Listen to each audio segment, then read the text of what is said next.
When I bought my house, it had a 10 by 10 back patio, and it wasn't going to work for my needs, so I tore down the patio and jackhammered out the slab. And due to the dimensional size of the project, I had to draw up some plans and submit them to the city.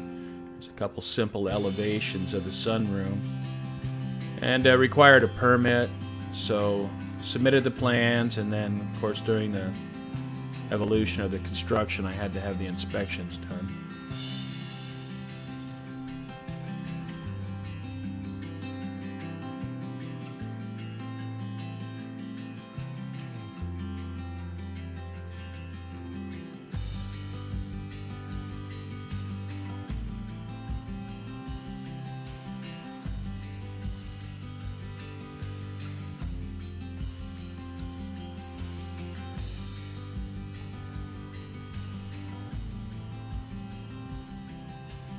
Concrete slab was the only part of the project that I subcontracted out.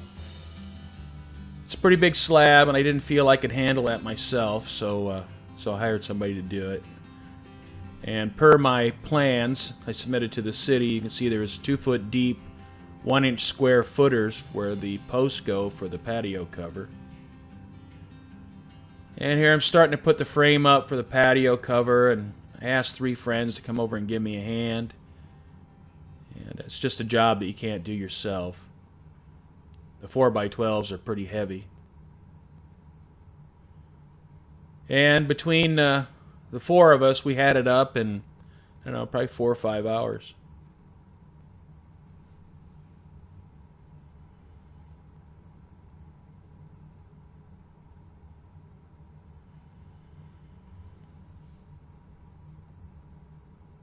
And there I attached some of the horizontal beams to the headers above the windows on the house, so I just drilled through it and anchored them.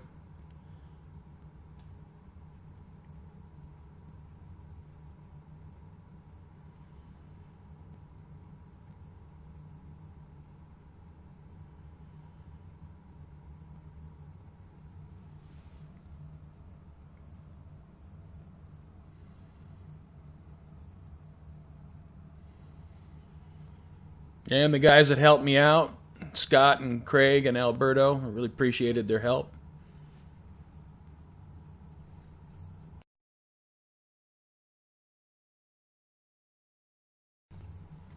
I started putting the rafters up. They're 2x10s.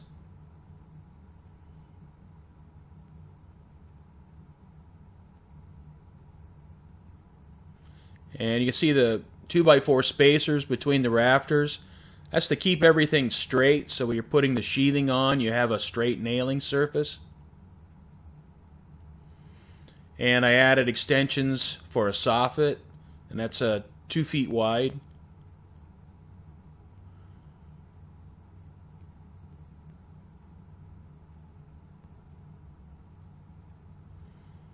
I ended up having to brace it up a little bit because it's just held on with some metal brackets, and I put some angular supports underneath. That's partly cosmetic and partly to give it some additional support.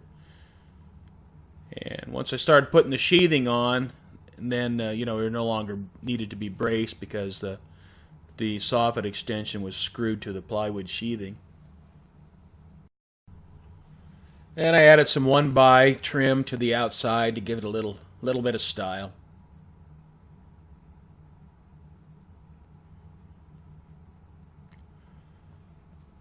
And the slope of the roof is not very steep, so I ended up having to use a roofing material that was going to be able to shed the water.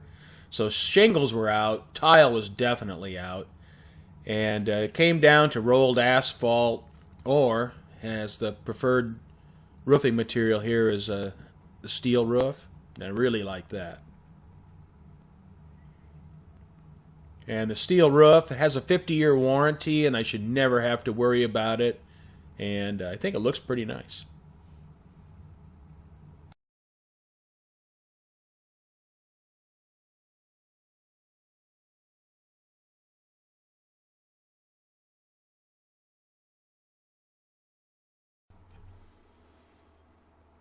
And once the patio cover was finished, it was time to start the sunroom.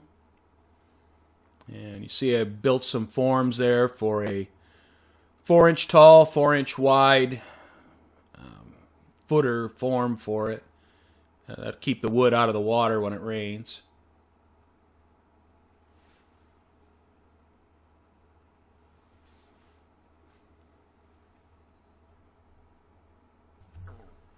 Backing up the truck to unload another load from Home Depot.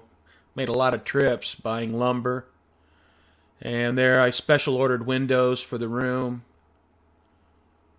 I'm starting to get it framed up and kind of see what it's going to look like. Starting to fit the sheathing on.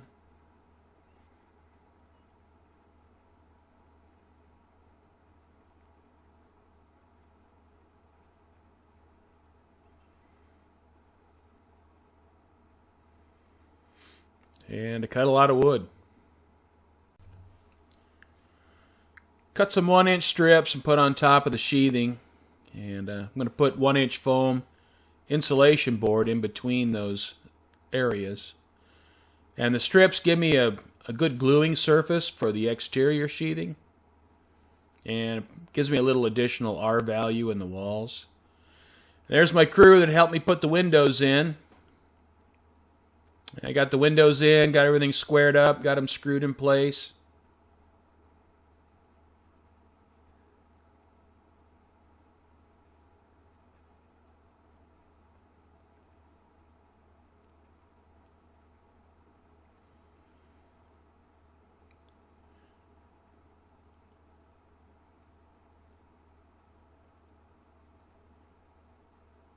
And I finished up putting in the 1-inch foam insulation board. And it shows the inside with the windows and the square below that windows where the PTAC unit goes.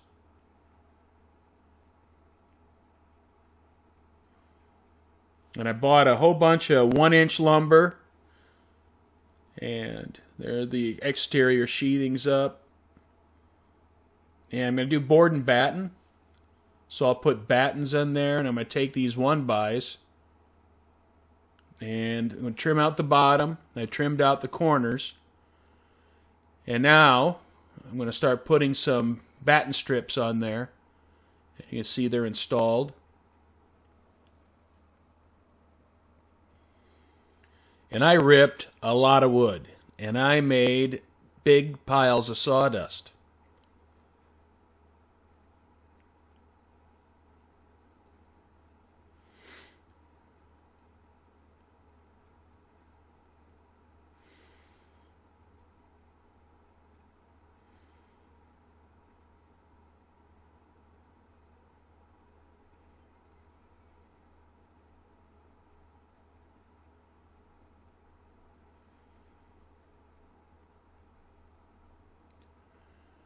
One thing that was pretty disappointing is I bought my exterior door. It's a masonite door, and it was awful. I mean, the jamb was warped really bad, and I had to get in there and cut it up and rebuild the jamb. And, once I rebuilt it, it was okay, but, that was pretty disappointing, and I was upset by that. But I used masonite to cover up the rebuild, and then sealed it up real well, and it turned out okay. It seals really nice, but as I bought it, it was bad.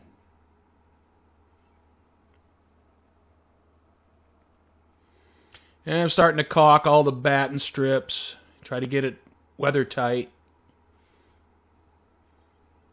And I got some Kills primer on it, try to seal up the wood. Put a couple pretty heavy coats on it.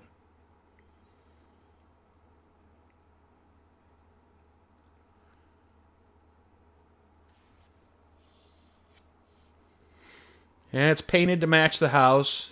And just like with the primer, I put a couple pretty heavy coats of paint on it.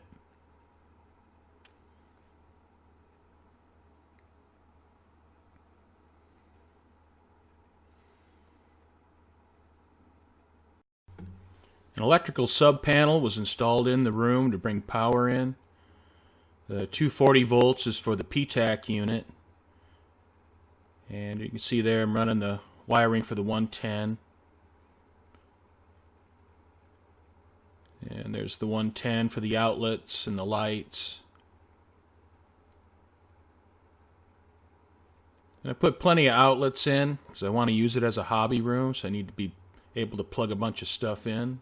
Put an exterior outlet in with a GFI. And I started to build the light boxes. And I have 2 rows of 3.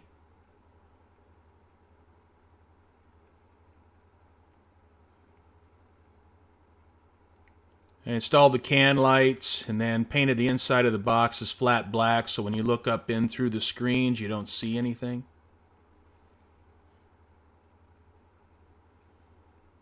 And there you can see one of the rows.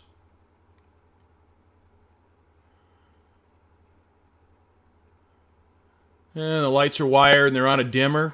And the nice thing about LED lights is all 6 of those lights draw less than 60 watts. And there's the exterior light. Getting ready to start putting in insulation. And there's my PTAC unit. And stuck her on my cart and rolled it into the backyard. Started unloading it, and there it is. It's similar to what you'd find in a hotel or motel room. There are the sleeves installed, and I have the grill on. And filled the gaps with the expandable foam. And just slid the AC unit into the sleeve. And I got the cover on. And did the drywall around it before I installed the sleeve. And put the wood trim around the sleeve on the outside. And there I'm installing the sheetrock in the room. And on the outside, I had to go back and recaulk multiple times because the batten strips would change shape a little bit, would open up gaps. And you can see I'm cutting a lot of drywall, getting it in the ceiling and the walls, trimming out around the doors, getting the drywall over the old exterior stucco. And tape and mud. Filling all the screw holes and the drywall seams.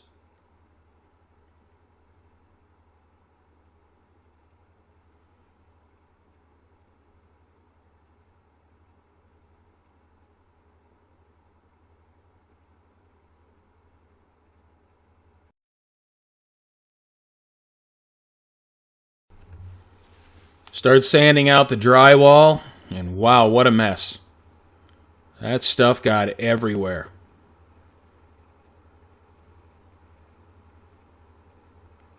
Had to tape everything up to get the drywall dust from just going everywhere. It's just an incredible mess.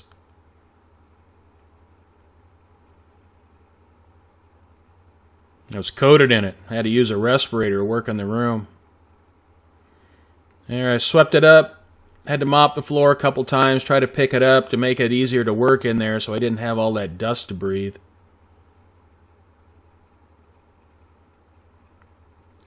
And getting ready to start putting on the texture. I'm taping the windows, the door, everywhere that you're just going to spray the texture and it's just going to go where it goes, so you want to tape everything up that you don't want texture on. And I bought a small compressor to shoot the texture with. I had a small nail gun compressor, and I tried to use that, and I ended up burning that up in about 5 minutes. And there's the texture shot.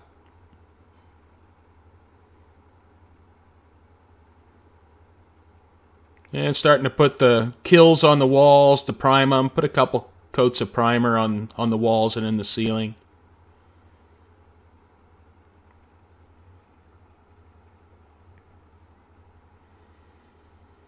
There, I'm boxing the rafters. So the 2x10 rafters, I left some of it exposed because I wanted to have beams in the ceiling. So I put 1x's on each side of the rafters, and then I capped at the bottom with a 1x, and basically made a 6x6 beam for my ceilings. I used rock hard water putty to fill all the seams in, and then I had to sand everything out. And again, I was in a respirator because the room was just filled full of sawdust.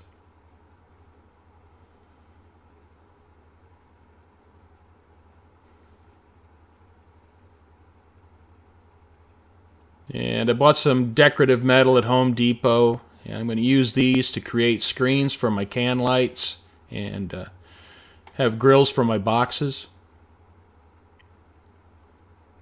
Painted them satin black, and with the inside of the box painted flat black, you can look up through the screens and you can't see anything inside.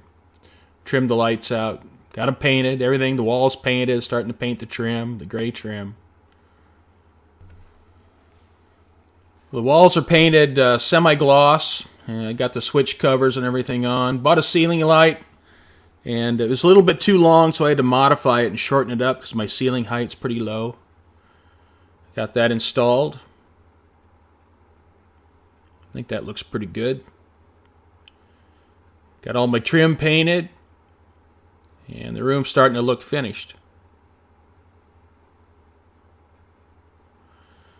Got my locomotive display cabinet installed. I have another video on that, on showing building it. Use slate tile on the floor. It's the same thing I have in my house, so I wanted it all to match. Snap some chalk lines for the first row. And I opened, if there's 5 tiles in a box, and I would open 5 to 10 boxes at a time, so I have a pretty big selection of tile to choose from.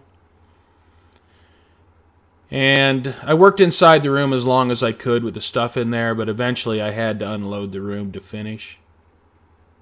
I got little tape tabs on the tile I just installed so I don't step on them. And I usually had 30 to 50 tiles cleaned and stacked that I can choose from. And you never know what you're going to get. When you open a box of slate tile, it might be 3/4 of an inch thick, it might be 1/8 of an inch thick. You know, it's crazy. None of them are square. You can't use the little rubber tabs to put the tile in. You just got to eyeball it. And about every 4 rows, I have to re-reference a line. I got all the tile in. Starting to put in the grout.